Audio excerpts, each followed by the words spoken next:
Welcome back to our PPC Masterclass at Bateman Collective. We got Brandon Bateman here. We've been talking about why PPC, how Google works, effective bidding strategies, how to leverage or understand location, as well as budget strategies. And today we're going to be talking about lead quality secrets. And this is an interesting concept, right? So lead quality, why is this something worth talking about here? Well, I'm trying to think of any reason it wouldn't be worth talking about lead quality. I mean, that's all, like, if you could take a business and cut the number of leads that they get in half and have them do the same revenue, I don't know anybody that wouldn't take that deal. Well, we're talking about secrets here. So, like, what are the secrets behind it? Okay, well, we'll get to that. that. I mean, they won't be secrets anymore. But yeah, here's the thing with PPC. So most of the people that are working with some other company and they choose to work with us, and they're comparing their results beforehand. Like for example, we had an audit with somebody where we look at their stuff and they're just like, I need a lower cost per lead. And what I basically told them is, you're not going to get a lower cost per lead, but we'll get you a better return on investment. The way we're going to do that is we're actually going to drive your lead cost up, and we're going to drive your lead quality up so much that it surpasses the increase in cost and it becomes worth it for you to do that.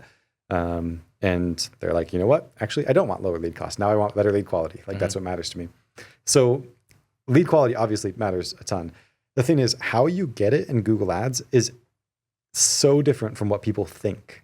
And because of that, because people just don't understand it, because it works different from other channels, then it's commonly overlooked, and not a lot of people are actually optimizing really well for lead quality in this industry. Because if you look at let's just say you have bad lead quality on a cold call campaign. What do you do? Train the cold callers, get different data sources. Okay. Yeah. What about like a direct mail campaign? What do you do? If the lead quality is poor, then again, I look at the data source and I look at maybe the messaging on the direct mail piece. Okay, 100%. So those things that you just said for those other channels, I mean, it's pretty true across most of them. It's the exact thing that people try to use when they come to PPC. They say, I want different targeting and I want different messaging. That's not the strategy that you use in PPC to get better quality though. And it's not like you don't do those things. Like at the end of the day, if you do this right, you'll end up targeting better and you'll end up with like the messaging that kind of applies to PPC. It's more the targeting that doesn't. So yeah, you will end up getting better messaging. You will end up getting better targeting, but the way you get there, nobody expects. That's what throws people off. So they don't expect to actually go there. So I'm going to talk about some of the things like we've implemented tons of stuff. Something I'm super proud of is taking our number of leads per contract down over time across our clients. And the way we do that is specifically through getting the best quality leads that we can. And here's the really neat thing about doing your own PPC. You can focus on what gets you contracts and what gets you deals. Like if I'm like a pay per lead company and I'm focused on lead quality, what I'm focused on is creating leads that can't be refunded, which means I hit that quality standard of like, non-refundable. Yeah, like it has to be an actual house, an actual phone number. Like for some people, that's what lead quality is. If that's your standard of lead quality, then our leads suck a lot of the time. Like you'll have like phone numbers that are wrong in there. You'll have like some fields in there, but not others. Because the way we do it is we'll ask for like minimal information at the beginning of a form, and then we ask for the rest of the information as we go along. So we get the highest likelihood of conversion, but then we also get all the information we want for 80% of people, but not 100%. So like lead quality from the standpoint of like those things, we're actually pretty bad at. Lead quality from the standpoint of can we get deals that turn into contracts, we're pretty good at. So let's talk about some strategies that we can use there. Ad copy is a pretty common one. And this one's actually like one of the most basic, simple ones. And you would think that everybody has it implemented. But I think the reality is like most people running PPC with an agency haven't even read their ad copy. Really? They don't know what they're saying, most likely. And marketers are looking at the wrong things. So here's what happens like in a traditional agency. I am a marketer. I write a bunch of stuff for my ad copy. I try to write the things that I think people are going to want to click on. That seems to make sense, right? And then I see which ones are getting the most leads, and then I just focus most on those ads. And I probably A/B test some. I get rid of the bad ones. Or if I'm not doing that, Google does that because they have something called a responsive search ad where you put in a bunch of headlines and it just dynamically optimizes towards the best headlines. So that's like how it would typically work. And it seems fine, right? Here's the thing. What if one of your ads says, we'll pay more for your house than anybody else. And your other ad says, we buy houses in any condition. Mm-hmm. What's different about the person that clicks one of those versus the person who clicks One the wants other top one? dollar. One wants my house sold now. Yep. So the kind of ad copy you put out there attracts the type of person that ends up coming to your ad. Attracts and repels. And repels. Yeah, that's a great point. So a lot of people are just focused on, can I get something that attracts all the right people? Mm-hmm. And then if it also attracts other people, they're not that concerned about it. They're like, because the person who is really motivated, they would also click on it's not like they wouldn't click on the one that says that they'll get the most money, because they also want that. Right. But the difference is the one that doesn't say that they'll get the most money, only the right person clicks that, not the wrong person. Mm-hmm. We have to remember, we're doing pay-per-click marketing. Right. So every time someone clicks that's not the right person, that's costing us money. So costing us money and reducing our quality if they're not filling out the form. Yeah, or even if they are filling out the form, maybe we're getting the wrong kinds of leads that are really motivated by something. So you'd be surprised how many people I talk to that are like, oh, I'm so frustrated with my PPC. All I can get is retail sellers. Meanwhile, I see an ad in their PPC account that's just like screaming to retail sellers, like, hey, if you want full market price for your home, please come here. And I'm not saying you should write ads that say like. That's been coming up more and more. I'm gonna on my sales training calls. I might need to ask them and say, hey, go look at your campaigns. Yeah. And the truth of it is, like, you can't get upset at people for wanting full market value for their house. Like no matter what you do, you're going to get those people. But this is all about percentages. Yeah. And like, how do you steer away from that? Mm-hmm. And like, you don't want to like intentionally be going down that route. And it's a super common thing. So but the thing is, this is why this happens all the time. Because the PPC ad manager's in there and they're like, oh, this ad's killing it. Mm-hmm. Look at my click-through rate. Mm-hmm. Look at my conversion rate. And meanwhile, it's just not best. It's not best for the company. So when you write an ad, you want it to do two things. You want it to qualify and convert. Mm-hmm. Most people focus on making it convert, but they don't care about if it qualifies or not. Mm-hmm. The same thing's true for like your landing page. So this is all messaging that you have. If I have a landing page that says like, get a cash offer with the click of a button, what do you think that does to the people who fill it out? Expecting a cash offer. Yeah, and then I'm going to call them, and they're probably going to say, oh, sorry, I thought you guys were like CarMax for houses, basically. Yeah. Or it's going to be really relentless with what's your offer. Yeah, exactly. And so it's those kinds of things where it's like a little thing, and then it just like the mistake gets kind of hidden amongst a bunch of things. Was it the crap always rolls downhill, right? Like it's just. Yeah, that's funny. Yeah. So if the message is wrong in the beginning, you're setting up your team for failure throughout the rest of the process. Yeah. So you want your landing page to attract the right kind of person. You want your ad to attract the right kind of person. Mm-hmm. So the way we do this is we have different themes. They're called ad groups of different things that people could be searching, and all of them have a really different form of intent. And then we write ads for each one of those that's really specific to their intent. Because let's just say I type in, we buy houses fast on Google. That's just an example. You have to think, as an advertiser, what do you know about me? The only thing you know about me is that I probably want to sell a house fast. Mm-hmm. So what's a good ad to put in front of me? Probably something about speed, convenience. Cash in as little as 7 days. Whatever. Yeah. So you write an ad probably like that. And then I'm going to come to some landing page. And what do you probably want to say on the landing page? Well, you probably want to talk about speed and convenience and how you get your offer, et cetera. Mm-hmm. Right? So what happens is like people are searching on Google for oranges, and then you show them an ad that's an apple. Mm-hmm. And then you show them on a landing page like, hey, you can get an apple. And then meanwhile, the sales team's calling them, and they're like, these people don't want oranges. It's not the right people. Yeah. Right? So it's all about creating this cohesive funnel. So we'll have different landing pages per thing that someone searches on Google, grouped out into different groups, and we'll even split test those. So you have landing pages per ad group? Yep. Man, that's awesome. And multiple per ad group that are tested against each other. Usually it's like a similar design, but the words are changed. Mm-hmm. So we'll do it like dynamically with URL parameters. So yes, you do that, which creates really coherence through it. Mm-hmm. So now to get like high conversion rates and high click-through rates and stuff, you're not saying the evil thing of like, we'll just give you market value for your house. You're saying, you search for this, we have exactly that that you wanted. And you're attracting the right kind of people through the whole process. That's the best thing that you can do.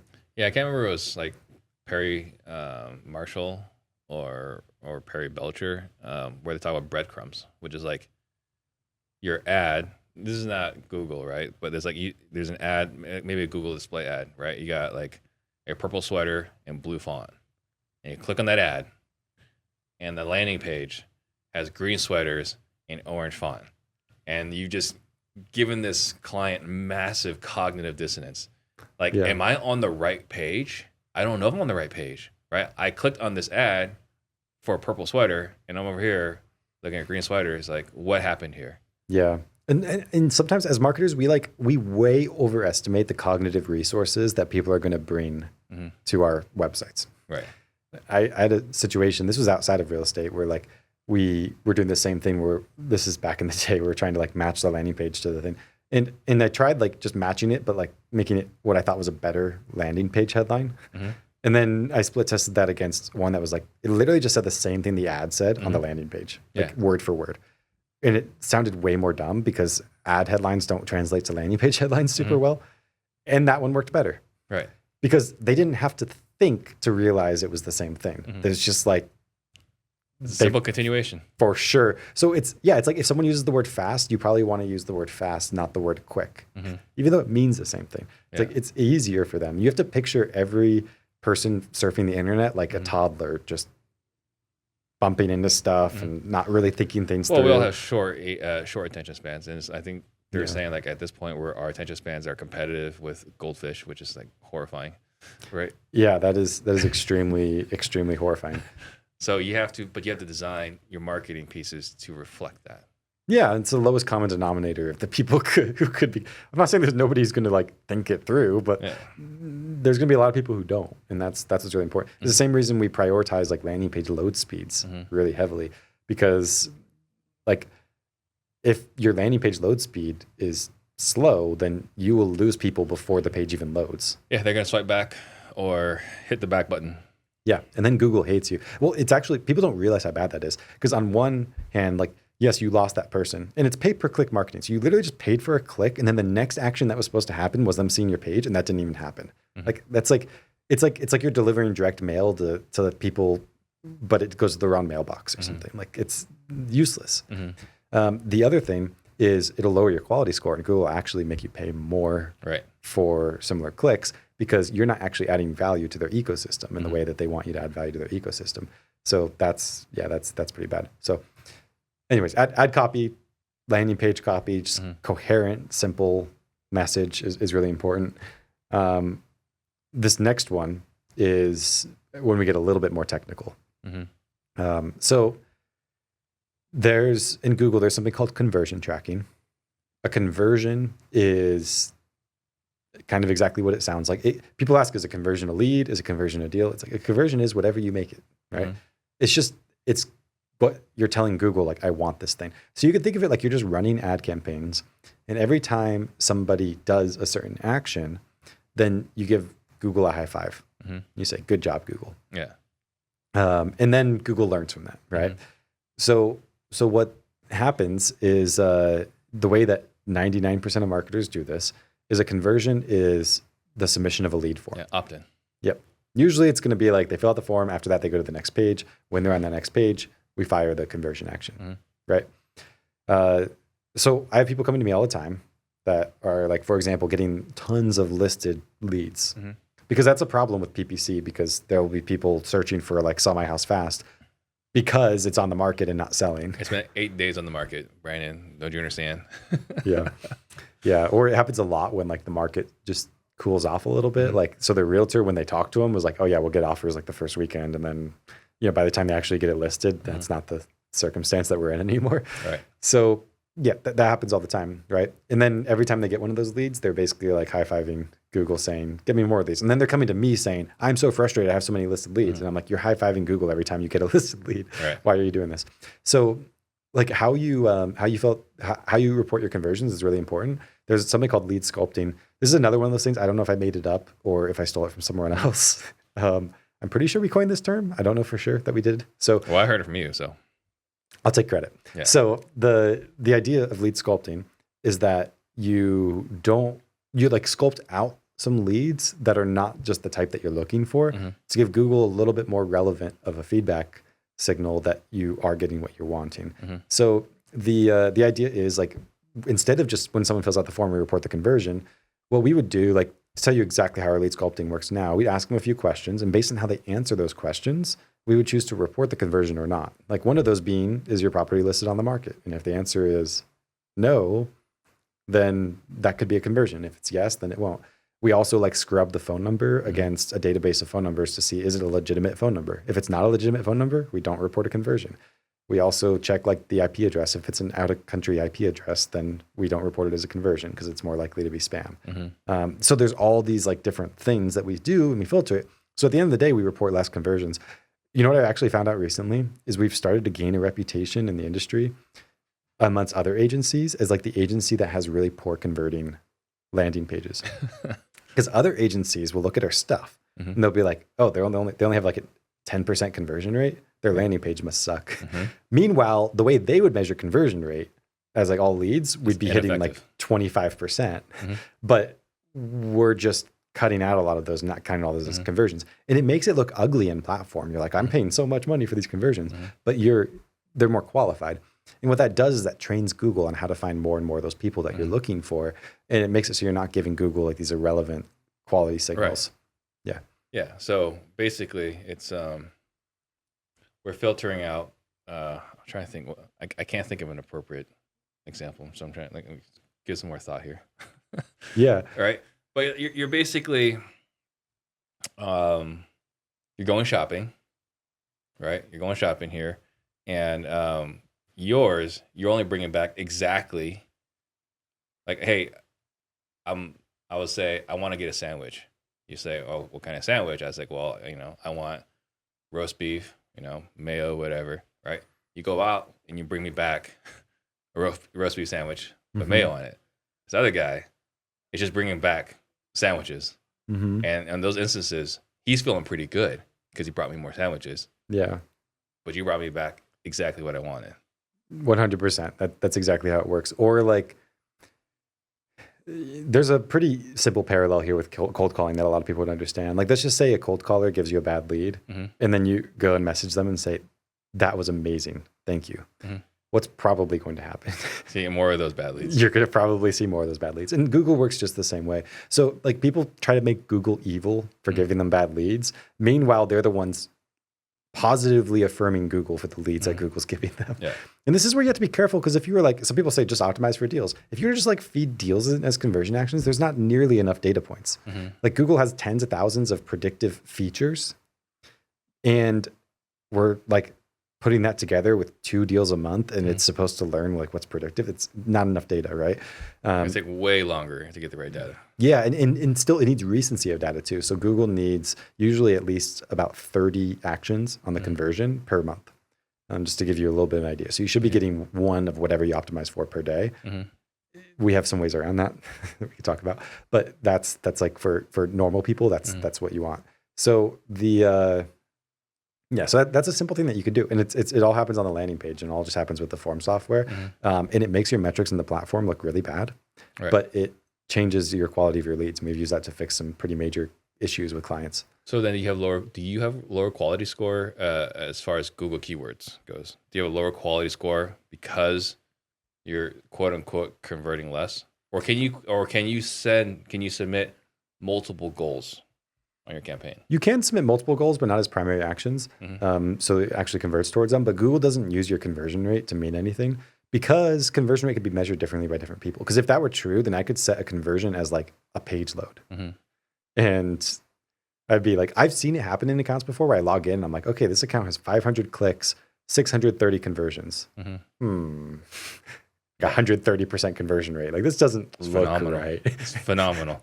Yeah, that marketer knows something that I just don't know, right? Yeah. So like, I don't think Google really uses that conversion data. Google does use like data from on your website to give you quality score, but it's things like how much time do people spend on the page, and do they interact with it in any way, and like that kind of stuff. Yeah. Which those things wouldn't change. You're just changing your report to Google. And for the leads themselves, you're not changing their experience.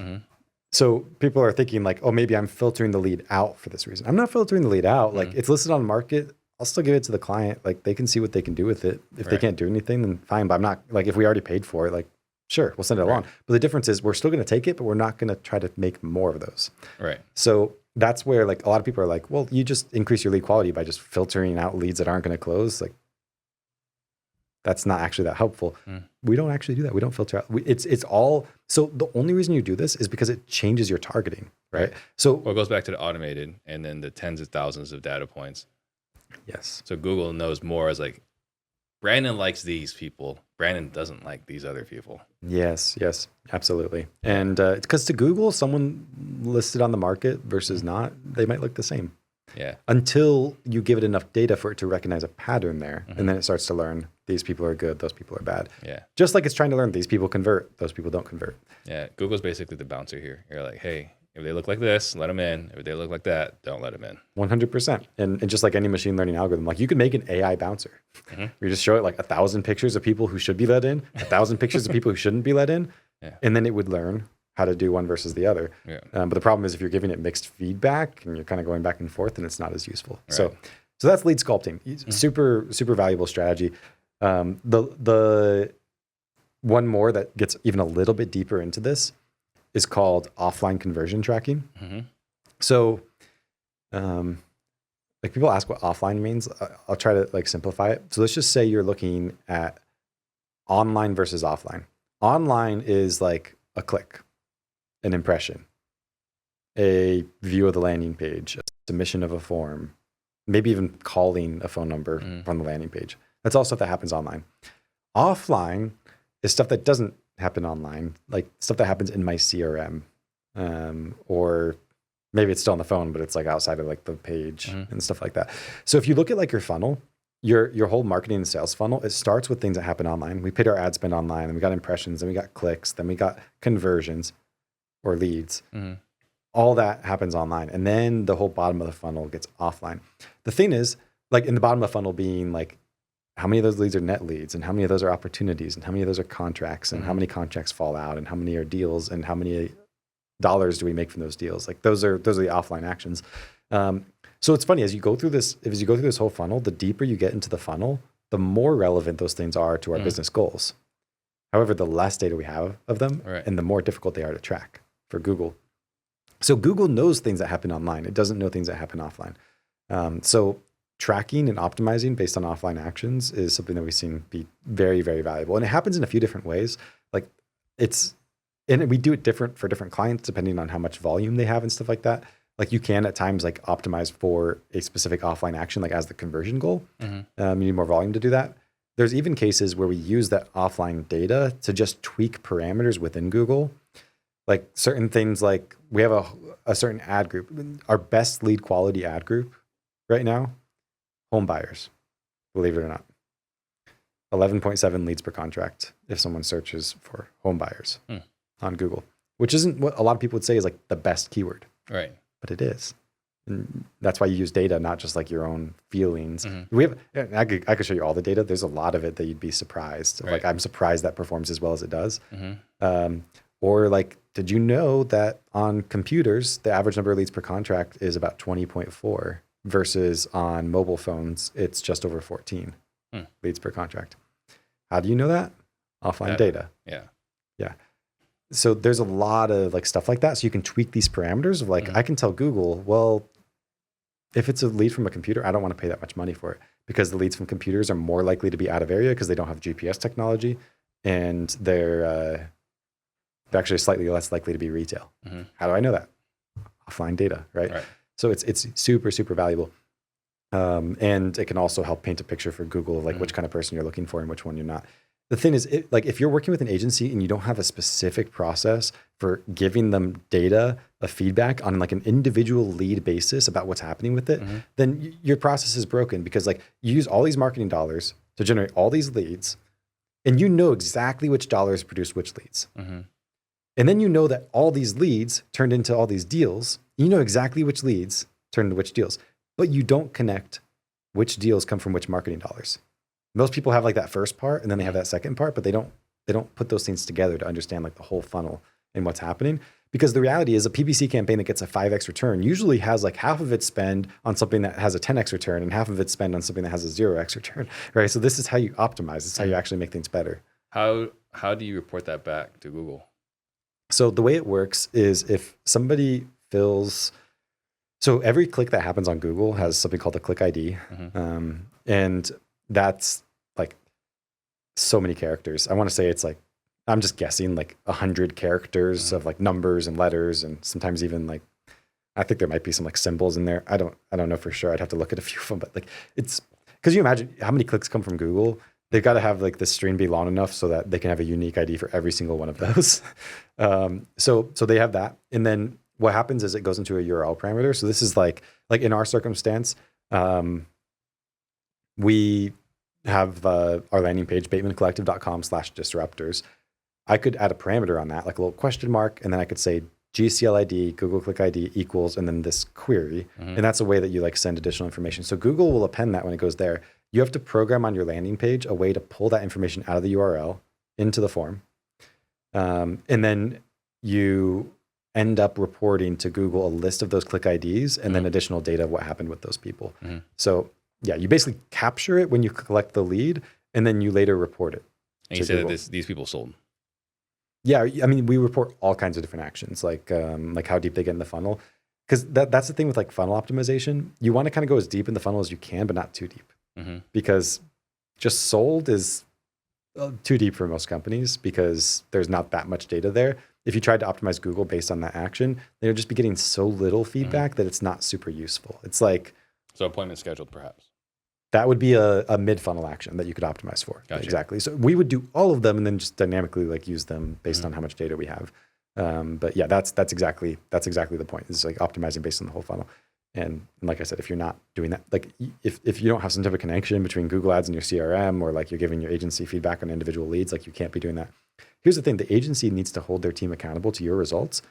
If they don't know what your results are, how can they hold their team accountable to that? Like, it's impossible. Yeah, that's like the biggest change I ever made in my company was holding people internally accountable to the results that we wanted for our clients.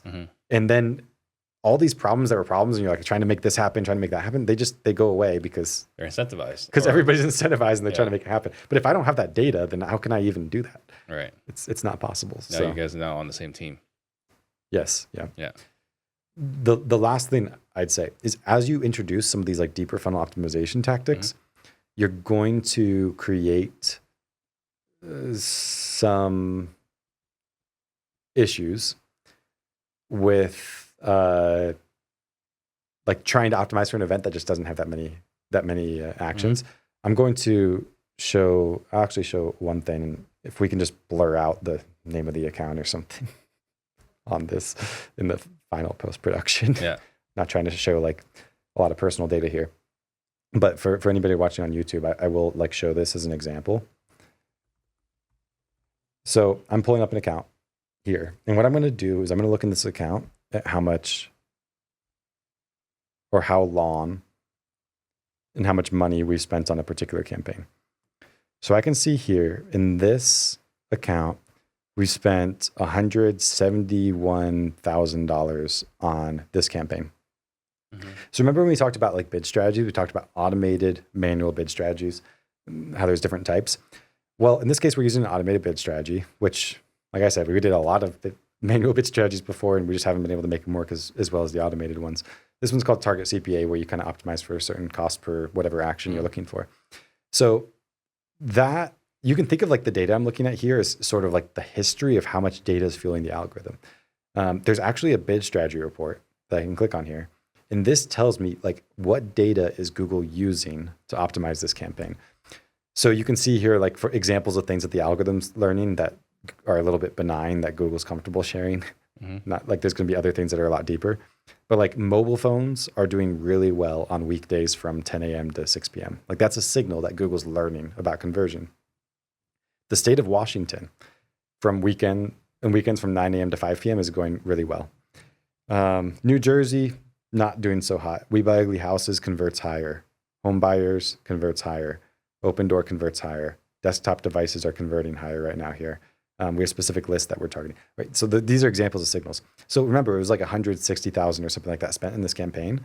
Yeah, if I look at the total data fueling this bid strategy, it's about $15.3 million worth of ad spend. So how is this possible? This is possible because this is a special type of strategy called a portfolio bid strategy in Google Ads. And the way a portfolio bid strategy works is it goes across, like in this case, this is a cross account portfolio bid strategy. It goes across many accounts. So we could have a lot of different accounts that are sharing this data together. Because here's the relationship. Like people assume that you need a lot of money spent on Google PPC to win. And that's kind of true. So here's the relationship. You spend a lot of money on Google PPC, you get better results. Is that true? Yes, it's technically true. But people get mistaken why. They think like, if I spend a ton of money, then Google likes me more. Google favors me. I'm a bigger client for them, whatever. That's not true. What happens is you spend more money, then you'll have more data. If you have more data, you'll have better results. Right. That's the exact relationship. So what we did is we found a way to share data across accounts. So our accounts collectively are Google's biggest client in this industry, and we have the most data.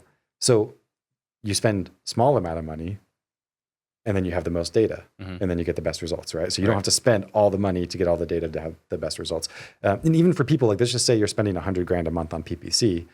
Well, now it's over $1 million a month instead of $100,000 a month. Like there's no circumstance where more data doesn't help you a ton on Google Ads. Does that make sense a little bit as a strategy? Yeah, well, we're sharing the data for the ad groups, the ad sets, the keyword group inside the ad group, the landing pages. We're feeding a lot of data, and ultimately, like data is not the funnest thing in the world to think about, but that's how Google makes its decisions.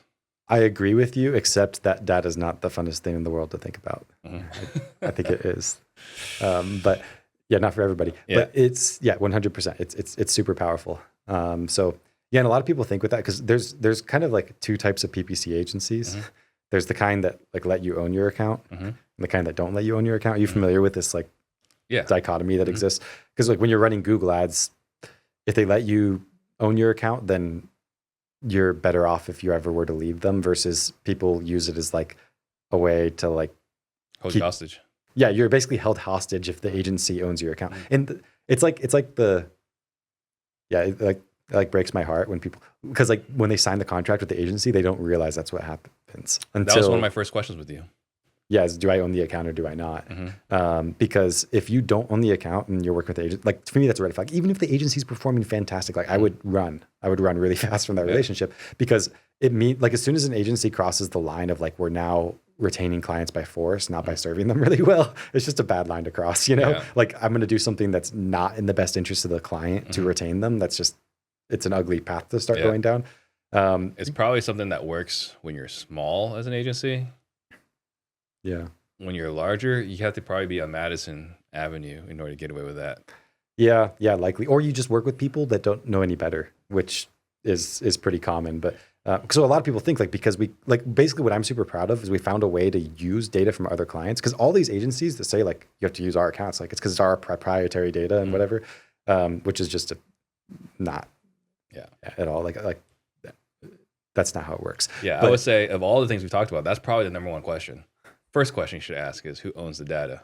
Yeah, I'm surprised it even took this long to come up, because that's super important. And sometimes I forget those agencies still exist, but they do. There still are agencies doing that. But I guess my point with this is like we found a way to make it so you can own your account, but you can also leverage our data. Yeah, it's like huge. The best of both worlds, because you're using data cross account, but but your account is yours, and you have that data, that transparency. So like one day when we royally screw something up in your account, like you'll be able to see that we did that, and we're not going to like try to hide it from you. Or if you need to part ways, we're not going to make it so you have to start over somewhere else. Right. Or if you want a third party to look at what we're doing in the account and verify that we're doing a good job, like you can do that. Yeah. Like those, I just think that's really important. Well, transparency I think is absolutely key. Yeah. Right? Like if you're doing good work, because like here's the thing, here's the reason why I left some of the agencies I worked with in the past. They definitely had a set it and forget it strategy. And I can tell Because I can log in and Yeah. I can see the activity in there, right? Like it's not like the activity is not tracked.